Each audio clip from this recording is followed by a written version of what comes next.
தமிழக வெற்றிக் கழக தலைவர் விஜய் எஸ். சந்திரசேகர் ஷோபா தம்பதிக்கு பிறந்த பிள்ளை இல்லை எனவும் அவர் வளர்ப்பு மகன் என்றும் சமூக வலைதளங்களில் ஒரு புகைப்படத்தை வெளியிட்டு விஷமிகள் அவதூறு கருத்துக்களை பரப்பி வருகின்றனர். அந்த புகைப்படத்தின் உண்மைத்தன்மை குறித்து இந்த வீடியோவில் பார்க்கலாம். கடந்த 1973ஆம் ஆண்டு ஷோபாவை இந்து முறைப்படி திருமணம் செய்து கொண்டார் எஸ். சந்திரசேகர்.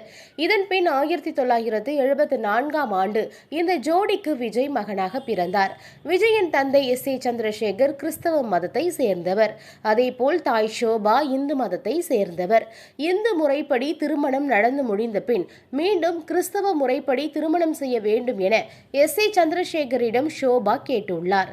இதனால் நடிகர் விஜய்க்கு 6 வயது இருக்கும்போது எஸ். சந்திரசேகர் ஷோபா இருவரும் கிறிஸ்தவ முறைப்படி இரண்டாவது திருமணம் செய்து கொண்டனர். எஸ். சந்திரசேகரும் ஷோபாவும் இரண்டாவதாக திருமணம் செய்து கொண்ட புகைப்படத்தை வெளியிட்டு சில விஷமிகள் விஜய்க்கு எதிராக அவதூறுகளை பரப்பி வருகின்றனர்.